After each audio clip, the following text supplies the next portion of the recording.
We're given a square root function in two variables, and we're going to use this to evaluate f of 3, 4. So take note that 3 is an x value and 4 is a y value.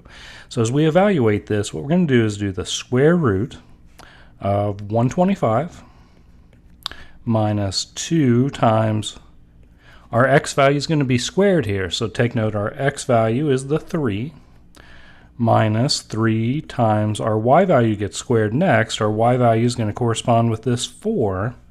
So it gets plugged in where the y is in our formula, in our function. And then we just need to simplify down.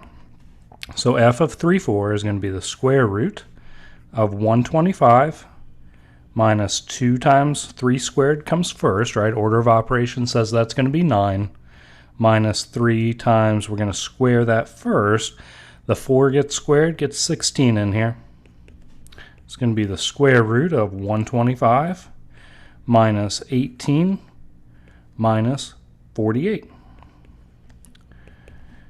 Work what's underneath this square root, the subtractions first. We're going to get 59 underneath there. 59 is a prime number, I believe, so we can't really reduce this and get an exact answer better than the square root of 59. We could, however, if we wanted to, get an approximation, which would be about 7.6811 ... as you keep going there.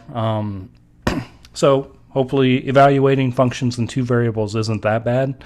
What you're going to be doing is, again, remember, identify what your x value is, identify what your y value is, plug them in, simplify down.